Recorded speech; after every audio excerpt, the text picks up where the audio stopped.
Hey, I was just thinking to myself, what am I gonna work on next? Because there's not much news coming out, and luckily I made an X account just to follow Dragon's Dogma because I hate social media, except for YouTube, I guess. But anyway, we're gonna take a look at RPG site and restart run. So it looks like they had an interview with the team, and let's just starting out at the top here. The motivation for this project was the passionate feedback we received from the fans. Dragon's Dogma 2 Dark Arisen's developers on the expansion's new gameplay loop, how it affects the unmoored world, and more. This is a very interesting headline here. So after 2 years of waiting, Dragon's Dogma 2 is finally getting new content, a massive sounding expansion simply called Dark Arisen, which is so weird. Alongside a title update coming in August, which is going to change a lot of like the gameplay, stuff and performance issues. Hopefully, that's what they're saying, but we'll see. I'm very excited to see what happens in August. Dark Arisen adds an entirely new region to the world of Dragon's Dogma 2, the frozen north known as Norgan, but it also brings brand new story threads, a new relic system, character customization enhancements, and much more. By all regards, it seems as sizable as the Dark Arisen version of the first Dragon's Dogma, and using the same name is no coincidence. Okay, I was surely that was the case, but so ahead of the launch of the expansion and the Nintendo Switch 2 version of the game in October, we talked to director Kento Kinoshita and producer Naoto Oyama. I'm sorry if I butchered that. Digging into all the ways Dark Arisen will alter or enhance Dragon's Dogma 2. Also, if this website looks a little weird, I had to install ad blocker because it was just like ads everywhere. It was crazy. So, RPG site. I'd first like to ask why you chose to call this expansion Dark Arisen. Obviously, that's the same title as the first game's expansion. Are you trying to draw a parallel? Oyama, first off, talking about when we decided the title, it was after finishing the content we were creating for the expansion. It wasn't titled at first. We decided to name it after looking at the content we were planning to add, and there were three main reasons why we named it Dark Arisen. The first is its strong affinity with the story that will unfold in the new area, and the second is the presence of a loop-based gameplay cycle you can experience similarly to the original Dark Arisen. If you haven't played that, I would definitely give it a play, and I love the first game so much. The third one is that we chose a familiar name that will be the easiest way to convey to everyone what kind of elements players can expect from the expansion. The name sounded good to the development team as well. This is a really weird case because I don't know, you guys know more than me because you're the internet, but has there ever been a game that a sequel had an expansion that was the same as the first? I don't know. As you mentioned earlier, is there something in parallel to the first Dark Arisen, like the content for the first game? In the first Dark Arisen, there was Bitter Black Isle, the dungeon crawler experiment, where you can explore the dungeon, bring back items, uncurse them, and then go back for another adventure. In Dragon's Dogma 2, rather, closed dungeon crawler experience, which they are going to add dungeons, but it's going to be open world as well, or open whatever. You'll experience that kind of loop-based gameplay in an open field, yeah. So there is some kind of similarity between those two, but we've evolved and expanded that part. And then RPG site, can you give me a general idea or timeline of when development started on Dark Arisen? And if you're able to say, was Hideaki Atsuno involved at all? Oyama, after we released the base game of Dragon's Dogma 2 for just over half a year following the launch, we focused on delivering title updates. And after that, we kicked off this project. So, over half a year. Okay, so that makes sense. That's kind of when things started getting quiet, I guess. From the very beginning, we had Kinoshita-san as the director for this project, leading the direction of this game. So it's kind of a new project led by Kinoshita-san. I want to ask about the new region of Norgan. Dragon's Dogma 2 is a very systems-heavy game, so I'm curious why, first of all, you wanted a northern snowy locale, and how that location ties into the systems or experience of the game.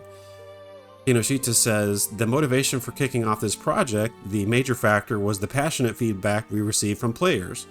If anybody's going to tell you what's going on with Dragon's Dogma, it's going to be, the passionate fan base. They want to play the game more and explore more in the world of Dragon's Dogma 2. So we were thinking about how we could expand the game more with something new and enjoyable for those players.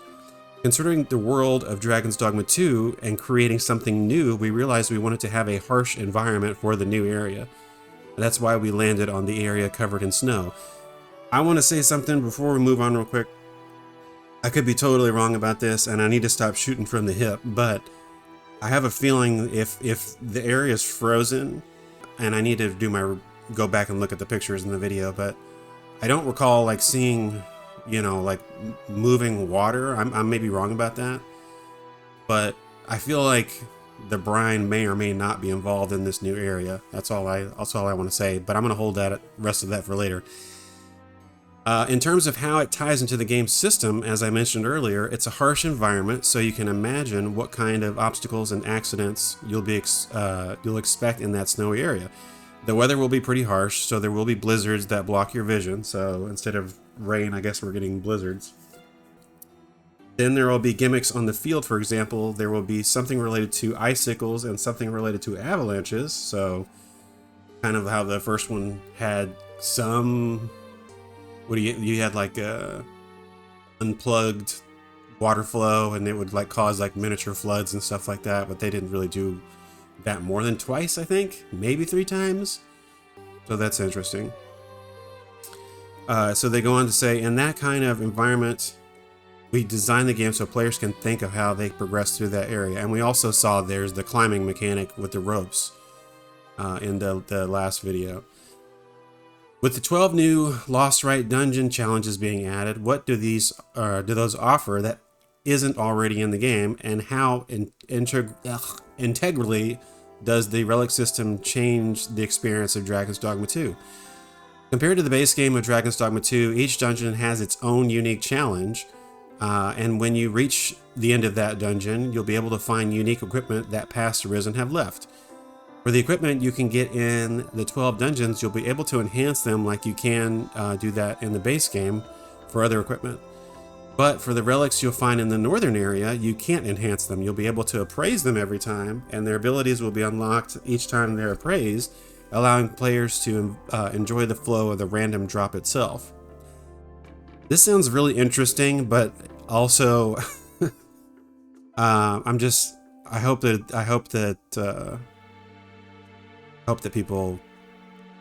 it's good. So there's a difference between the relics and the equipment you can get in the 12 dungeons. We believe, so it sounds like the 12 dungeons we know for sure that they're going to be in the base world. There may be some of those that are also in the northern area. I don't know if we know that for sure yet. I can't remember the other channel that I posted before, but people have already kind of mapped out where they are in the base world. And I believe there's 12 total, but I'm not too sure about that. I need to get that map that I saw the other day where they like circled where everything is. Anyway, we believe it'll be enjoyable for players to decide which equipment they want to use, like if they want to enhance the equipment from the dungeons or appraise more relics in the northern area. So players have options. The recommended starting level for the 12 dungeons is level 20, and for Norgan, level 40 is recommended. So I believe the community recommendation for Bitter Black Isle in the first game was about 60. So that's interesting. But this is just the starting level. There's a kind of difficulty gradient, so players can also choose to take on dungeons at a lower level if they're seeking a challenge. The big surprise of Dragon's Dogma 2 is its endgame, the Unmoored World. With all the new story and gameplay content in the expansion, will that affect the Unmoored World at all? Or will the endgame stay the same? There won't be a huge impact on the Unmoored World in the expansion, but what we can say right now is there will be some of the 12 Lost Rite dungeons challenged in the Unmoored World. So that's kind of what I thought, because there are I believe there are a couple of caves that you can't get to until you get to the Unmoored World, but they're not like, they weren't very deep or anything like that from what I remember. But that's the whole point of these, is to kind of open up those sealed doors and allow us to travel further into the depths. Let us travel deep down, you know what I mean? But it won't have a huge impact on the experience. So I'm hoping that by saying, previous Arisen left stuff there, I'm hoping that brings in loot from Dragon's Dogma Online and Dragon's Dogma Dark Arisen. So Kinoshita goes on to say, what we think the core identity of the game is that first you can venture with your pawns into the world of Dragon's Dogma 2, and you'll face many difficult situations. Then it'll be fun for players to make decisions on how to overcome those situations. That is the core identity, the enjoyable part of DD2. But it's also true that some people may consider that kind of friction as inconvenient, and they want to play the game more casually. Well, there is a casual mode. So this time, via the title updates, we've released and plan to release in late August. We've balanced them as we've just added more options on how to play the game. I can't read. For example, we've added the Eternal Fairy Stone, which is really good. It's definitely helped me make all the videos that I've been making lately, especially that and the free camera that allows you to detach from the Arisen and stuff. Of course, there is still the option to just walk or run to the place you want to go. We just added it as an option. We're not forcing players to use the Eternal Fairy Stone. That's how we balance the core identity of the game, but also make it more accessible by adding options. So that's RPG site, and then let's see what Restart Run says. Okay, so through these pretty major title updates, you're changing quite a bit about Dragon's Dogma 2. A player who played the game in 2024 is going to have a drastically different experience than someone in 2026. How do you balance the original creative intent of the game versus the changes from fan feedback for Dark Arisen? First of all, when we designed the base game of Dragon's Dogma 2, we really wanted to deliver a realistic adventure experience, which I feel like mostly they nailed that, but it did feel like the game was not complete. And we think we achieved that successfully in the base game, and we were happy that many players enjoyed that. But considering the feedback we got from some players and considering the modern standard of RPG games, like open world RPG games, it is true that there are people who think they want to enjoy the game more casually instead of feeling that friction. I would also argue the opposite. There are people that really enjoy that friction, myself included. I went back to Dark Arisen this morning to play it, and I always play on hard mode, and I was just fighting some regular bandits. I'm probably level 30-ish, around there, and I made one mistake, and bandit stabbed me in the back, and I was dead. So it is what it is. But for example, we added the Eternal Fairy Stone. We already talked about that. Balance stick, core and bake gameplay. Out of all the feedback you've seen over the years, was there any that you were surprised about? In terms of kind of surprising feedback that I got, this is just kind of a personal one. At first, I was assuming that most players were just focusing on enjoying the realistic adventure they can enjoy in terms of the game, or in the game. But we received feedback that the players kind of enjoy dressing up more than choosing the best equipment in terms of design or how strong it is, like how the defense or the strength stat is high.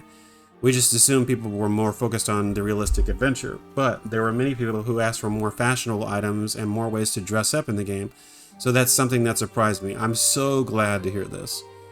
But I want to ask you, if you have that thought process, where do you want to choose more? I don't know, fancy equipment or things like that. So again, the only thing I got to be careful here. Yes, people want more fashion. They want more options. They want more variety. They don't want a lot of people, I feel like the end game gear that you get from the Dragon Forge guy, like that was, I don't know. It seemed weird to me to a degree. There is a lot of bulkiness in the armors. There is a lot of like 80s shoulder pad, mom shoulder pad type of stuff, but I don't think that it's necessarily a specific style. That it's a variety of styles that people love from the first game, because you could have clothing, your under armor in quotations, your shirt, your pants, or whatever, and then on top of that you could have your actual armor. And I showed that in my previous video that I made. But I think having the ability to move those pieces around freely, which I kind of talked about a lot of in the bandit stole your fashion in Dragon's Dogma 2, which is like a whole deep dive into all of the different armor combinations that the bandits have access to. It's a very interesting topic, to say the least. I'm definitely someone who chose to wear the pants with my butt hanging out of them because it was the best stats I could get early on the game, so I wouldn't mind a more fashionable ways to dress up. How does the new story content fit into the existing Dragon's Dogma 2? Sounds like the same question. So it looks like they're kind of being careful about what they're talking about. The Lost Rite challenge dungeons and also the Norgan content Forsaken Dominion are an event independent of the base game. So for both the Lost Rite dungeon and also the Norgan content, players will be able to enjoy that content pretty early in the story of the base game. Once players reach Vernworth, the capital of Vermin, the first area people have to visit, they will be able to accept the quest to challenge the new content once in Vernworth. They will be able to access the new content pretty early into the game, so it's kind of separate from the main game. So they're the Pathfinder Trials is the 12 dungeons, right? So I'm assuming that the Pathfinder will be somewhere, maybe in the bar hanging out. I don't know. We'll see. And then you just be able to go. I guess you'll just start at 1, or maybe the Pathfinder will just light up all 12 on the map. But that seems a little strange because there's some that you wouldn't be able to access until you get to the Unmoored world. So technically you wouldn't be able to complete the trials until you got to the Unmoored world, right? So I don't know how that's going to work. It seems like it would be weird to have 12, on the screen at the same time. So maybe there's like a first one that's the easier one, and then it gets progressively more difficult. And then they kind of light them up on the map one at a time. But I don't know. Recommended level for the Lost Rite dungeons is 20, and then the Forsaken Dominion will be 40. So, although I said that, players will be able to challenge content pretty early in the game. Blah, blah, blah, blah, blah. I kind of already did that. Okay, is a hard mode of the game being considered for Dark Arisen? We have received feedback from players after releasing the base game wanting a hard mode added to the game. We are currently considering the addition of a hard mode, but for details like when we can release the hard mode and what kind of mode that will be, there's nothing we can share at this moment. We hope that we'll stay tuned for the official announcement and more details regarding hard mode. The thing about hard mode is, I would argue that it's really well implemented in the first game. In the second game, if you are like me and I have gear that's maxed out and Dragonforged, but it's not good stuff. It's like, it's like the pre-order stuff, which is just reskins of the most basic weapons for the most part that you can get. And they're not that powerful, right? And I'm like 114 level right now.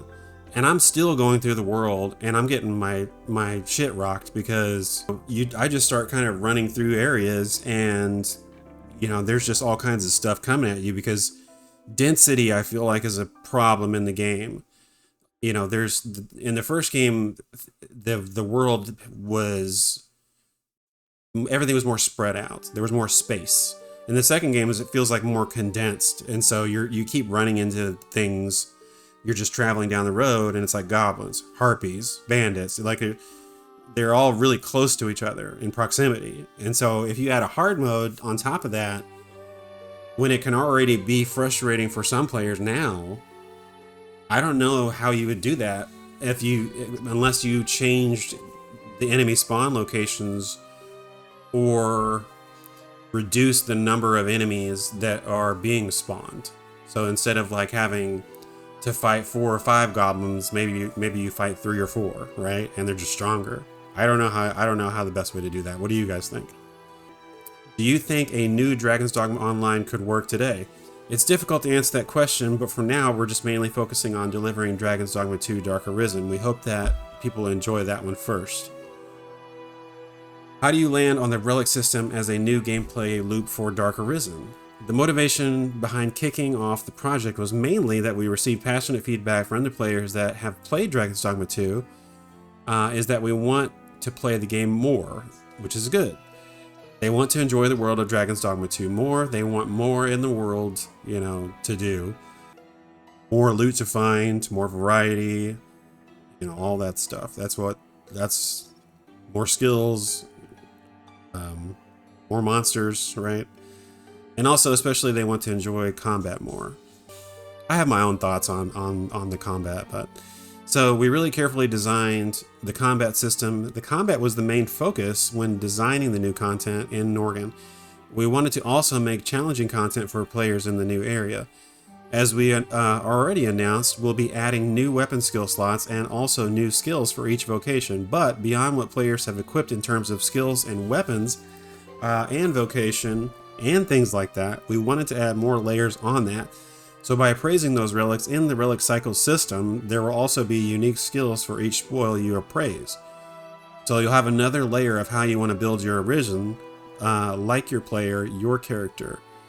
And then the combat system will go more in depth, not just about vocation or skills you have, but also what you will equip and what kind of skills you want to combine with the weapon skills that you've equipped, which adds the layer, that layer, and makes the game more enjoyable and more challenging. That's the motivation behind designing that. So it sounds like armor and weapons. So like, for example, I posted a picture in the last video that I made, the analysis video. I was wearing, you know, just like basic assassin gear, you know, Strider stuff mixed with whatever. And then I had I can't remember what the gloves of might, I think they're called, with the pink purple crystals. That allows you to climb up monsters faster. So I'm all for, like, you know, items that let you jump higher or climb faster or whatever, because maybe there's something that allows you to do a double flip, you know, I don't know. It's just stuff like that. Like, you know, we're not just talking about elements, we're talking about the gameplay in unique ways, which I think could be really fun. And it's something that is something that I really enjoyed about Dead Rising 2, the DLC that you got, because you had like the ninja outfit and you had like the sports thing and the psycho and all that stuff, and the gear you wore affected, you know, the weapons that you picked up or things that you were doing. So I don't know. I always like to see more stuff like that. Not like not like DLC, you know, but things and expansions, and you know, they can expand the gameplay. So I don't know. It sounds really interesting to me. I am excited to hear more. I'm glad that they just posted this. You know, any reason to talk about Dragon's Dogma 2 Dark Arisen, I'm going to take it. So what do you guys think? Are you enjoying what they're talking about so far? Do you think that they need to do anything different? Let me know, and I will see you down in the comment town.